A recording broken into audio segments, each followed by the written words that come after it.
I'm just going to show how you can add some grid lines on a map in Qgis. Sometimes you may want to add some solid elements into your map. This map looks okay, but it looks like it's floating in the air somewhere. So sometimes just adding some geographical context to it can make it more solid. So that is why some cartels or some map makers try to also add grid lines to it. So I will try to demonstrate this here. What you can do is, so this is showing it in meters, I think. So we can just set it to 10,000.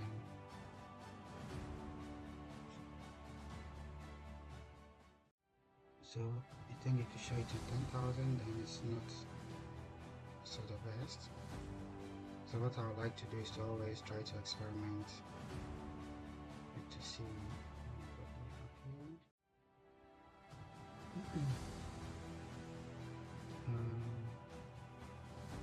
So what you see is that this is also covering on the main map. So what I'm going to do is to bring this at the top a little bit, and then just copy paste this. I should have not done that. I just have to adjust this.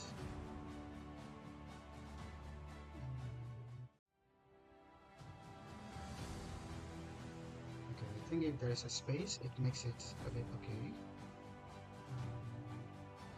But let's just add the other parameters, and then later on we will see if we have to bring it beneath or leave it as it is.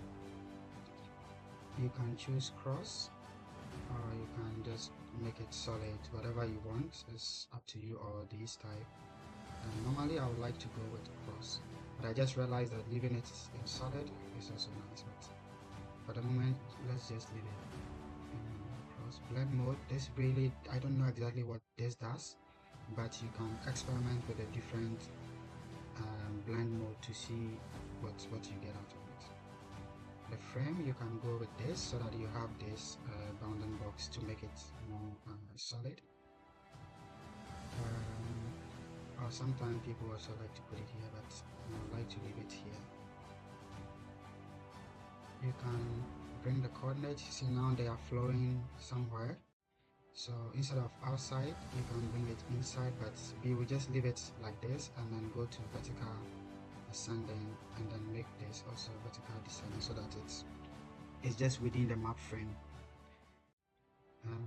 The coordinate precision, you can see that now is showing points 000, so you can leave it as 1, or you can just leave it like this, but maybe 1 is always okay.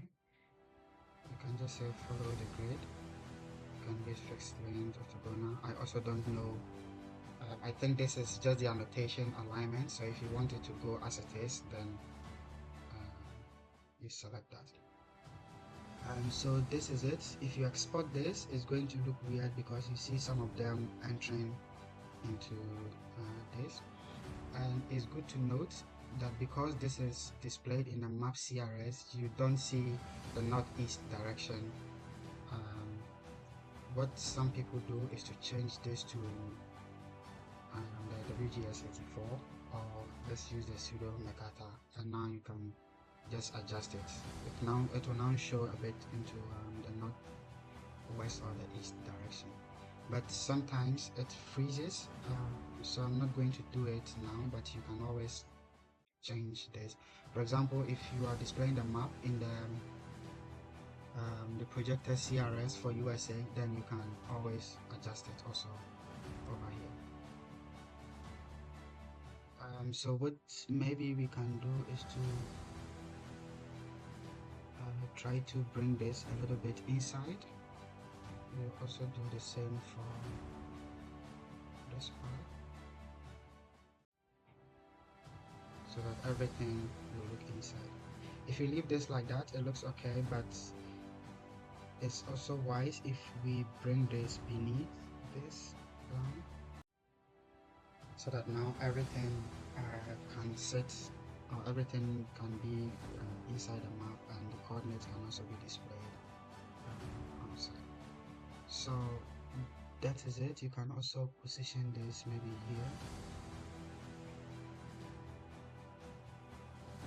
and then that is it. You have your grid lines. Like I said, this is not really making a lot of sense, but if you always want to start showing the node piece, make sure that you change this to another CRS. If I do this, my laptop is going to freeze for a while, so I'm not going to try that. So that is it. I hope that you can also try it out.